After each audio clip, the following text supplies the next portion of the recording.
Good afternoon. This is the continuation discussion of the structural detailing for our project.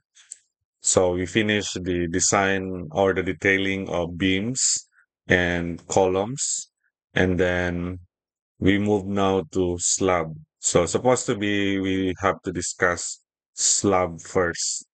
And depending, with respect to the load path, we know that most of the loads, gravity loads, are carried by the slab first, and then the load from the slab moves to the beam, and from the beam to column, column to foundation. Okay. But with regards to detailing, I followed the detailing of slab after the detailing of beams. Because as what I have said in our lecture, that slab is considered as beam, only that it is flat. So we design slab as if we are designing beams. So theoretically, we divide the slab. Practically, we do not divide it. So it should be um, parang monolithically poured yung concrete slab at saka beam para maganda yung hawakan nila. And then, walang mga, we call it cold joints. Walang mga cold joints na, yung baga, yung presko na concrete at saka lumang concrete, ah, hindi mag, hindi magkadugtong ng maayos because of hindi nga sabay. So, in the analysis of slab, what we do is we divide the slab theoretically into strips, and then we design one strip, and whatever design, we just copy paste the design. Let's say three bars in one strip, then every other strip na naman, every strip na adjacent, we will just put um, reinforcement. That's the concept of slab design. But we will not go deeply with the slab design because our task here is just for the detailing. Okay. So it could be that you may update your beam plan depending on the result of our discussion. Ayon, if you found out that there are other beams that needs to be reflected or installed in our beam plan. Remember, I discussed in our discussion, I told you that there are also other types of beam like joist beam. So this one, if you look at the floor plan here, ito, this is actually a secondary beam. Okay. So when you say secondary beam, these are beams that are carried by beams. So you see here, most of our beams are connected by or supported by columns. But here, this beam is not supported by column. Instead, it's supported by beams. So we call it secondary beams. So kung maraming beams dito sa loob ng slab, we call it joist. Okay, mga joist beams. Okay. So we, let me start with slab. So we know slab. Slab is an elevated floor. Okay. So this is reinforced. I told you already that kung ground slab lang, no need for reinforcement. We are just only putting um, temperature bars for that one, but no reinforcement because the load will be carried directly by the or will be transferred directly to the ground. Okay, kaya we don't put reinforcement on ground floor. Okay. But for second floor, another floor na elevated, we call it slab. So we put reinforcement kasi nga hanging na siya. It's prone to sagging and flexural. Technically, it's a flexural, prone to flexural and shear stresses. So could cause cracking. And when we anticipate the position of cracking and the presence of cracking, we put reinforcement in advance. That's the purpose. So let me discuss first slab. So there are two types of slab. Okay. Number one is we call it one way slab and two-way. Okay. Let me start with one way. Now, when can we say in terms of geometry? So this one is in terms of geometry.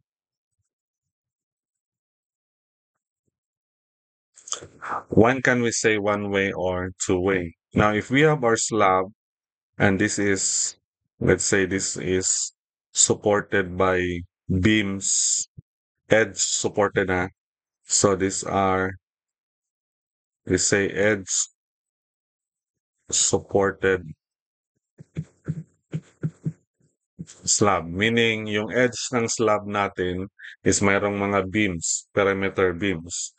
So let's say we have this slab and if this has a length of, let's say, this is LB and this is the short length. Let's call this LA, LA over LB. Now, if we take the ratio of LB over LA, meaning the ratio, whatever direction of the ratio of the longer length over LA, if this is greater than or equal to 2, okay, ratio of LA over LB greater than or equal to 2, we call this uh, one-way slab. Okay, if this is less than 2 ratio, this is two-way. Okay, for example, if we have LB is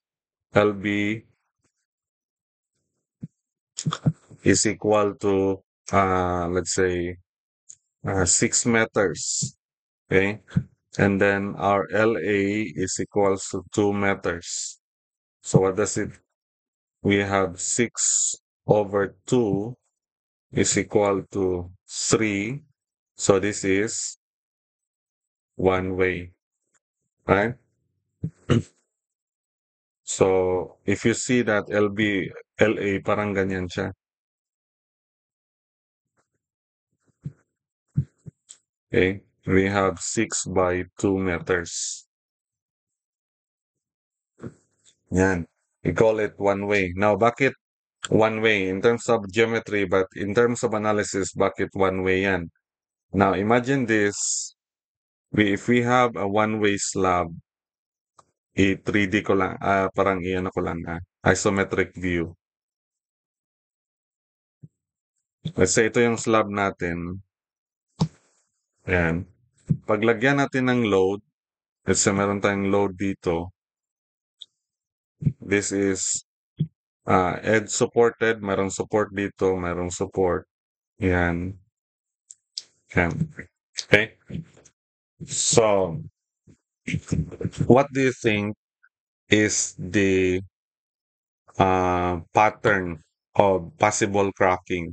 Let's say ma-overload yung slab natin. Now, I'll answer it directly. Ang possible cracking is in this direction. Yan yung cracking. Diba? Pataas yung cracking pag mag-overload siya. Okay? Now, kung ganyan yung cracking, that means yung reinforcement natin is always perpendicular to the cracking or as much as possible perpendicular to the cracking. That's why it needs a reinforcement na in this direction. So if I'm gonna draw the reinforcement, it should be like this to anticipate the cracking. Tama? So, ganyan yung one-way slab. Walang reinforcement, walang reinforcement. So ang reinforcement niya is only going to the short direction. Direction. So kung ano ito, kung one way, wala tayong reinforcement sa long direction.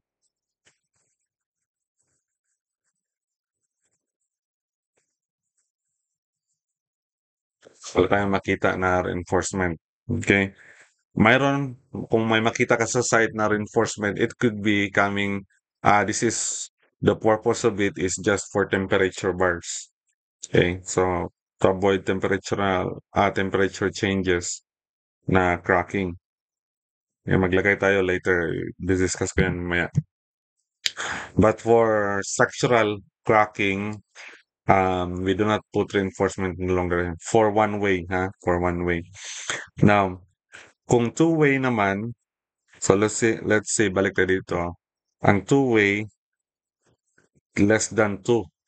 Meaning, kung titingnan mo in geometry, ang one-way is parang pahaba siya na rectangular. Right?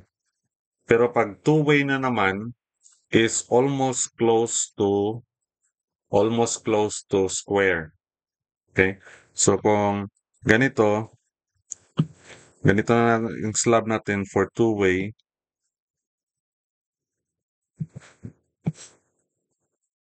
almost square yung slab natin. Not necessarily square, but almost square. Let's say meron tayong 4 by 3. Yan. So, anong gagawin natin? Divide natin um, LB. Okay. LB is 4 over 3. This is, 4 over 3. Let's say 1 point something. Right? So, but basically, this is less than 2. So, kung less than 2, yung sa design natin, less than 2 this is two-way. Now, ano yung possible cracking ng two-way?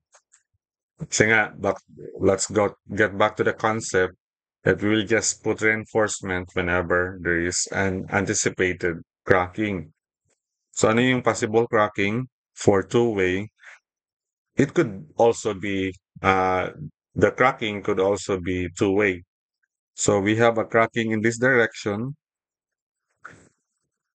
Oops, my apologies. Nag-stop.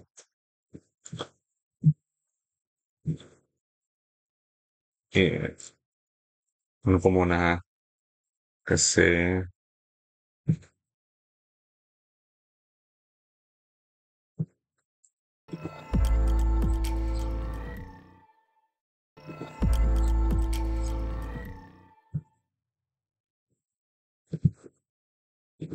nag-minimize kasi.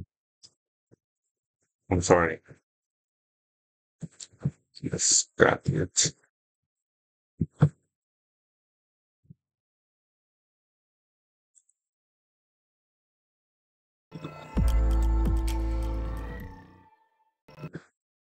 Okay. So, ang possible cracking for two-way, it could be this direction and also in this direction. Yan yung possible cracking pag saan niya. Kasi nga, two-way na siya. So, in other words, kung two-way, meaning both both direction rin kasi we need to put reinforcement for this cracking here. Lagay tayo ng reinforcement. And also for this cracking here. Diba? So, kaya makita mo sa mga slab, normally, dalawang direction yung support niya. Okay? So, kaya yan tinatawag na two-way. If the ratio of long over short is less than 2.0. So, I'm going back to the reinforcement. Kaya sabi ko kanina, let's say for one way, ha? Balik ako sa one way. Nang mangyari ngayon sa one way. Where's my black? Okay.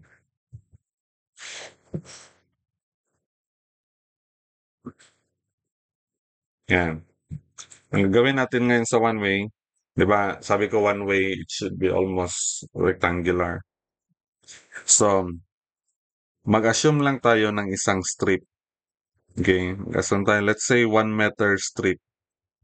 Sa analysis ito ha, so no need na sa designing nyo.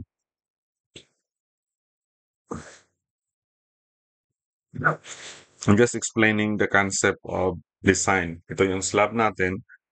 Assume tayo ng isang strip. So, for this strip, ito, yan.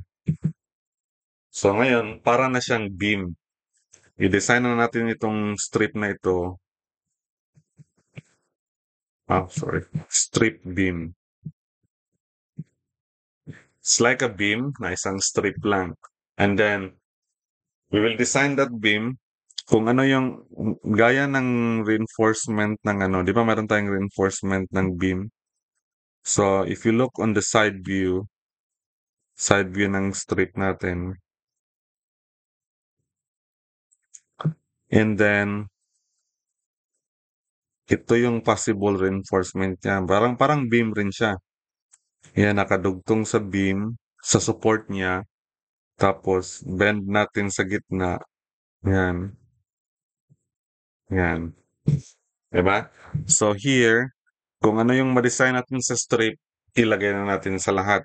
So, kung maka-design tayo dito, na this time, the final design is not the number of bars. Instead, it's the spacing. So, spacing na siya. So, mayroong calculation yan about how to calculate the spacing, but I will not discuss here. So, ngayon, kung ano, let's say may spacing ka na ma-design dito na every 200, let's say, every 200 mm, that means i-apply mo na siya sa lahat. So, here, meron tayong in 3D, parang meron tayong design na ganyan.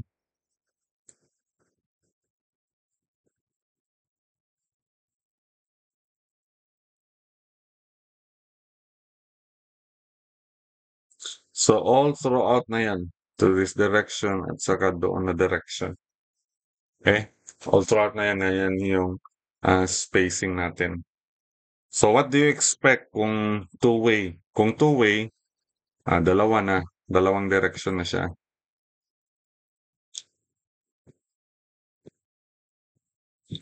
So, sa two-way, meron tayong reinforcement in this direction. Meron din tayong reinforcement in that direction. Okay? So, kung i-duplicate ko yan, parang ganyan. And then, meron din ako dito. Yan. So, sunod-sunod na yan. Yan. So, this direction, and then, also this direction. Yan yung two-way. Kaya kung makita mo dito, so nakatabilay siya. Gaya ng ginawa ko sa beam, yung beam natin is, let's say for beams, di ba, nakatabilize yung beams natin. Mayroon tayong discontinuous edge, mid-span, and then continuous edge. Ganon rin sa slab. So, sa slab ngayon, is, so meron tayong slab. So, for our design, ang minimum thickness ng slab, meron thickness yan siya. Minimum is 100 mm. So, lagyan nyo lang ng, by the way, dito sa plan view muna pala tayo. Sa beam plan, kailangan nating ma-identify na slab siya. Kasi kung this one, actually, kulang ito. This one is opening for stairs. So, for opening ng stairs, bakit nag-iiba yung ano ko dito? Dapat may nakalagay na ano, na opening. Okay? Si opening ito ng stairs. But yung walang opening, dapat may naka-indicate na anong type ng slab. So, you can say na pwede natin sabihin na lahat ng S1 is lahat ng slab na two-way. So, ito parang two-way kasi ito, parang 3.3 by almost 3 meters na ito. So, 3 by 3.3. So, this one is two-way na siya. Less than 2 na yung ratio niya. So, this one also S1. So, tingnan nyo, mayroong S1 yan siya lahat. S1. Okay? So, kung masyadong malayo na yung ano natin, yung columns natin, meaning mahaba na ito masyado na beam. So, yung iba nag-ask na, sir, pwede 6 meters or 7 meters. So, ang mangyari dyan, let's say na ito is 6 meters ito, dapat maglagay ka ng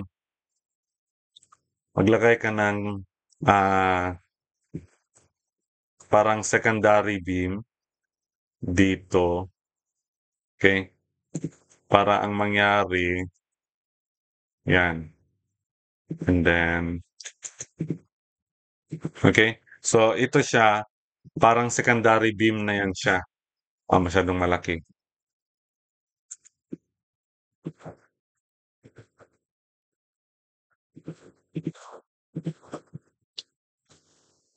Sorry. Yan.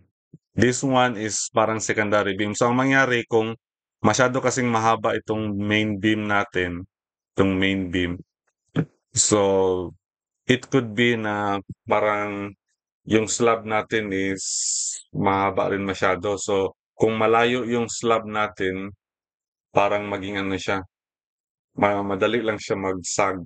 Diba? Kung malayo masyado yung support ng slab. So, dapat malapit yung support. So, this one is 3 by 3.3, so, or 3.7. So, 4 by 3, okay pa yan. 5, mayroon pa nga 4 by 5, okay.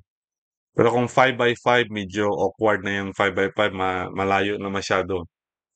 So, prone na siya sa deflection.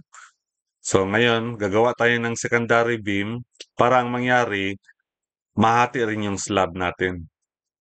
Okay? Ngayon, pwede na siya itong dalawang kanina, kanina parang ano siya, parang two-way slab. Ngayon, if you look at the geometry, it's parang dalawang ano na siya.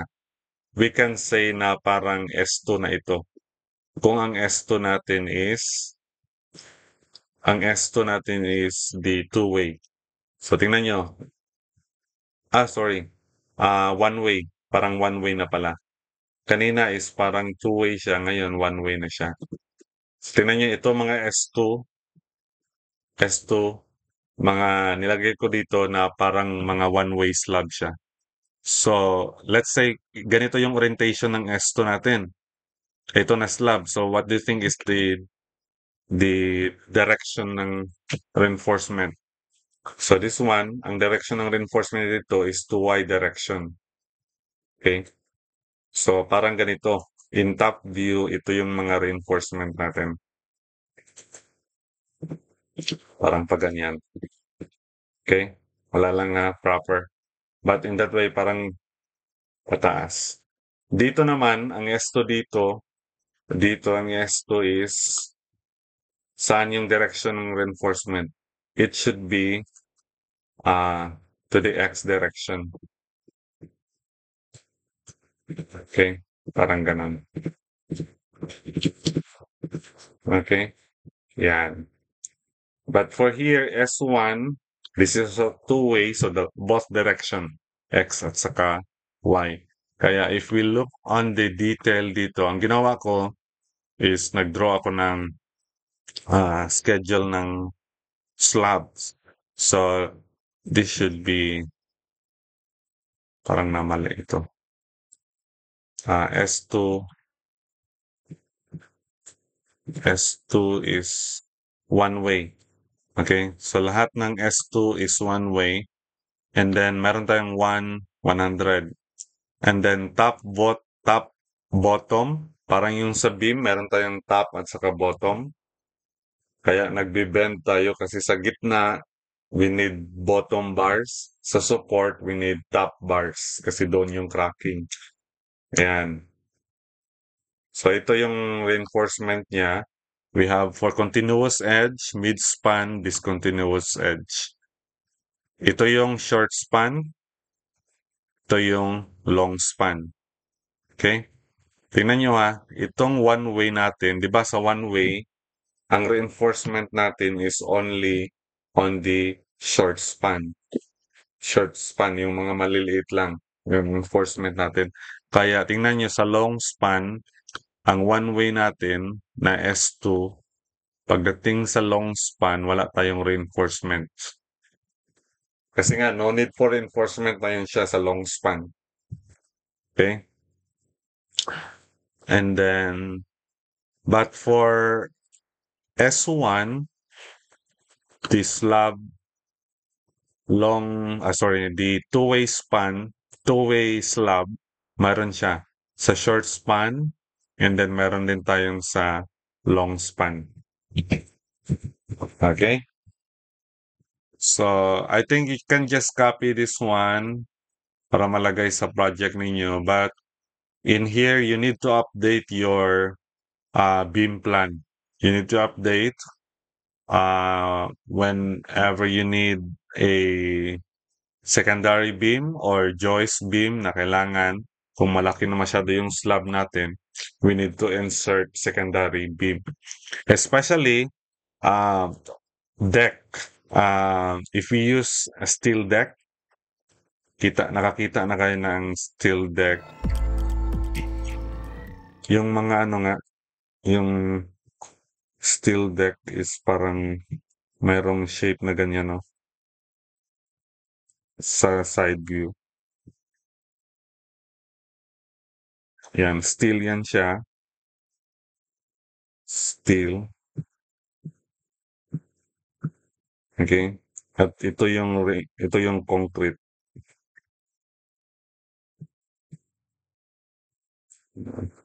Ito ang tawag dito is steel deck. And this one is the concrete. Okay? And then ito yung mga reinforcement niya. Ang reinforcement niya is only in this direction. Wala kang makita reinforcement. Mayroon siya pero parang mga minimum lang siya. But structurally, dito yung direction. Ito yung pinaka-main na reinforcement. Now, sa steel deck is always considered as one way. Kaya dapat ang design ng steel deck is one way. Pag makita ka ng steel deck na slab tapos two-way, it's not done by engineer. Normally, pag let's go back here. Pag ang slab natin na one way, steel deck, dapat gawaan natin paraan na maging one way siya, just like this one. Nag-add tayo ng secondary beams. So kung maraming secondary beams, it could be na maraming secondary beams in between. And then para lang magmukhang rectangular, mag-rectangular talaga yung slab natin. So para siyang magiging one way na talaga yung slab natin. But in this project, assuming na we just use concrete slab all throughout. Wala mo ng steel. Okay? So that is for slab design. And then I think I discussed already the column. So yung number of columns is mayroon akong dalawang klaseng column dito. So mag-change yung dimension ng column ko. Mayroon kang circular column, ibang klaseng column yun. So meron akong C1, C2. So for C1 is 250 by 300 or ang C2 ko is C250 by 250. Okay? So kung tinatamad kayo, you can just use one column for everything. Okay? And it could be na magkapareho yung shape ng column dimensions but magkaiba sa reinforcement. So ito reinforcement ng column 6 na 16 mm vertical rebars. Dito naman sa pangalawa is 4 lang na 16 mm. Okay? And then you need to put the remarks here. This is continuous from foundation to beam to second floor beam. Okay? And then dito, continuous from foundation to tie beam to second floor beam to rafter. Okay, yan yung roof. So, saan niya makikita? Mayroon akong C1, C2 here. Sa plan view, dito yan makikita sa...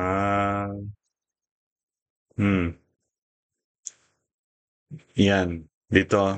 Ito yung every column, you have to put annotation na C1 kung ano yung designation ng column natin. So C1 here, C1 siya dito, C1, this is also C1. Saan makita yung C2?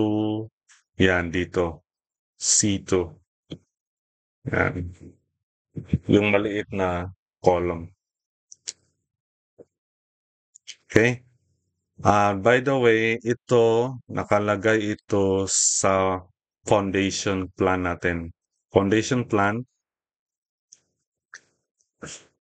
ito yung sinasabi ko na floor na nasa ground lang. Wala siyang structural reinforcement but maglagay tayo dapat ng temperature bars. So as I will read here, 100 mm thick slab on grade. So thick, 100 mm yung thickness ng slab on grade. Sa meaning nakapatong siya sa soil natin.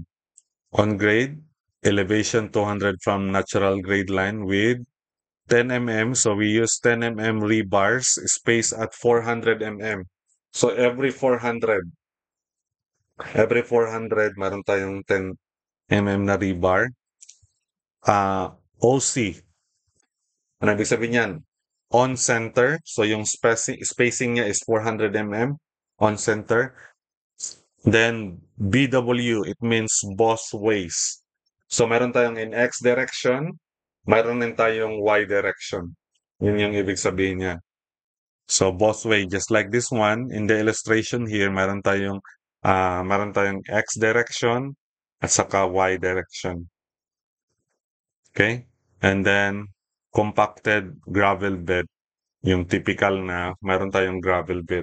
So ma-understand natin yan ngayon sa foundation design. All right, now I will move to the foundation. I think I gave the types of foundation. Ito. Okay, meron tayong wall foundation, we have footing foundation, we have column, pedestal or steep. Yan, na-explain ko yan siya, ng ibig sabihin ng pedestal, para saan yan siya. Meron tayong slope footing. But basically, ang gamitin natin na design dito is yung simple isolated footing. So isolate meaning naka-separate siya. So kung combine, ito yung combine. Yan. Kung gagamit tayo ng combine, kung magkadikit yung mga poste natin, masyadong malapit na pag-design natin ng dalawang isolate footing for each columns, then kung mayroong conflict sa baba, i-combine na lang natin kaysa mag-abot pa sila. Okay? So, paano mag-design ng footing? Ang footing is parang ganito yung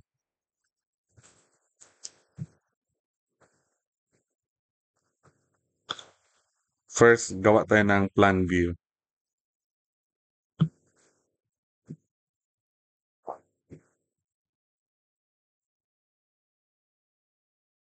And plan view ng footing. And then,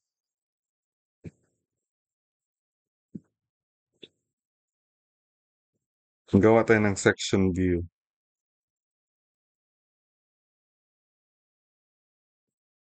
Naka-straight siya dapat. Ito yung footing natin. Meron tayong column. Okay. So, ang dimension ng footing natin, dito natin lagyan ng, ayan.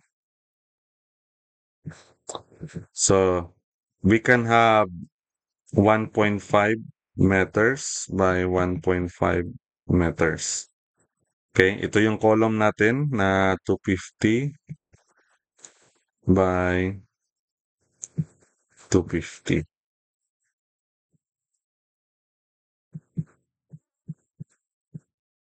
Yan. And then, ito yung reinforcement ng column natin. Kunwari yan.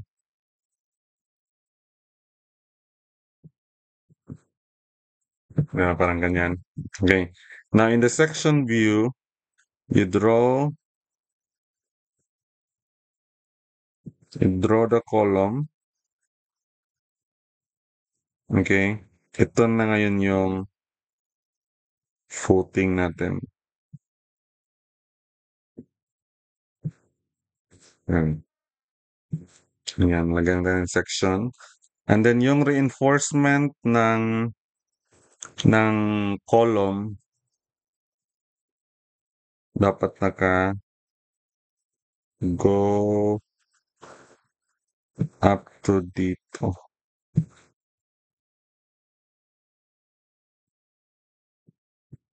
Yan. Then, dito natin makikita yung reinforcement ng footing sa baba. Hindi siya dapat nakadikit sa ano. Hindi siya dapat nakadikit sa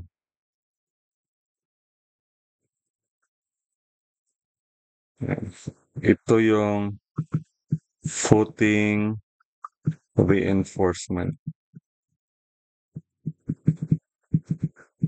Then, ito yung column.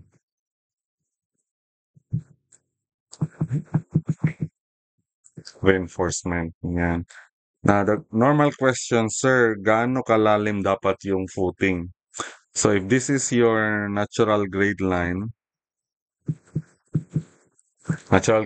ng soil natin, ang foundation is normally 1/4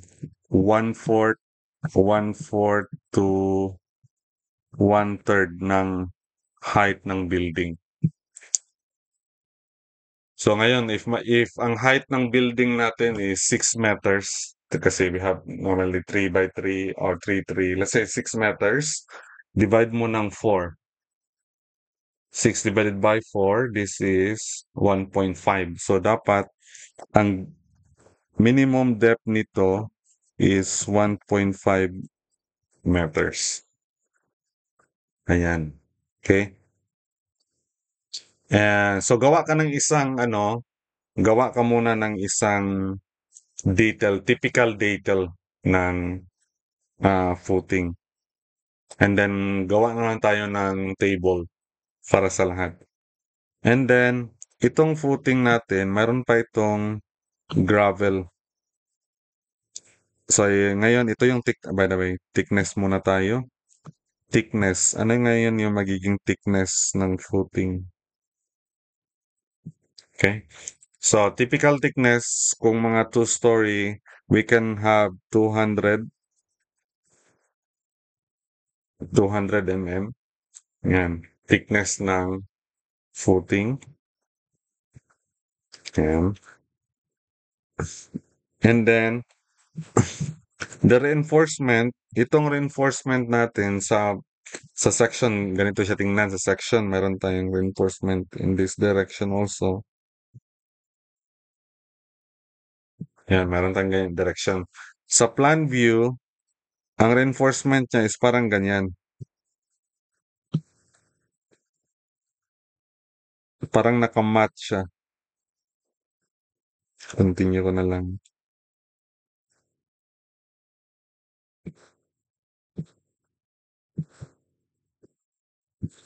Yan. And then you have to put the label for this reinforcement. Let's say, 12 mm diameter reinforcement bar.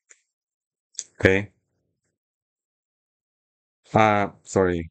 It should not be directly. Let's say we have to count the number of bars. Let's say 1, 2, 3, 4, 5. So we say 5 12 mm reinforcement bar both ways.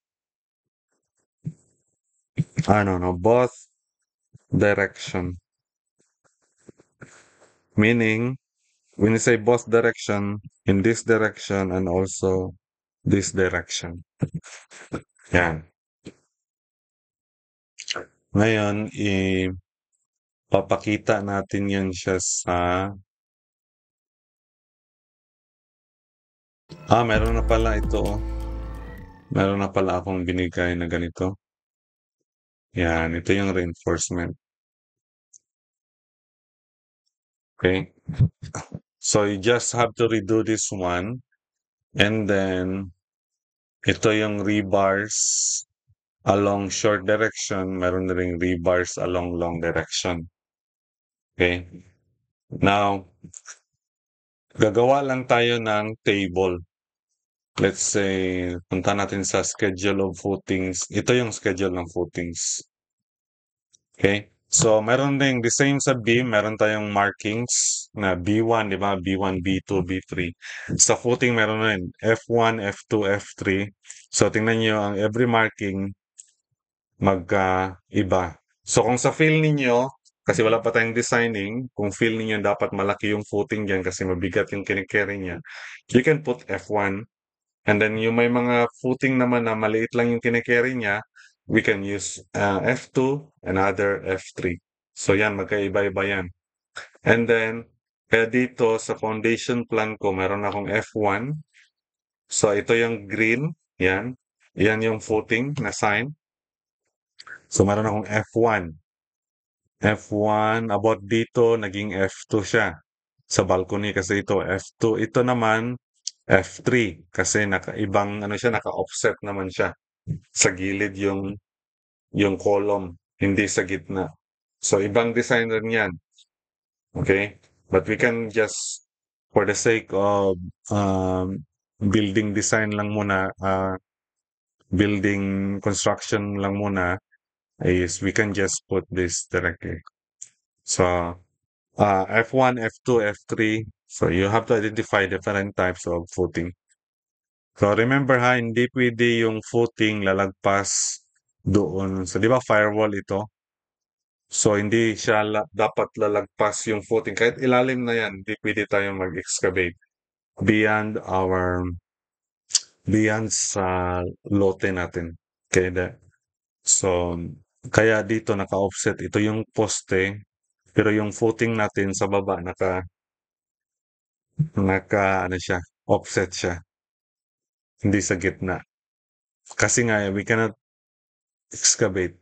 So, sir, pwede mag-excavate na sa lupa, ano ka, pero sa ilalim. Gawa ka ng tunnel doon para ano, pwede kang kasuhan. Okay? So, not beyond uh, yung lote natin. Okay? So, kaya gawa tayo ng schedule ng footings ganito. Tingnan nyo, we have to indicate the dimension, the width, ano yung width ng footing, ano yung length, at saka thickness. Okay? The depth. Ang depth ng footing is, ano yung depth na sinasabi ko?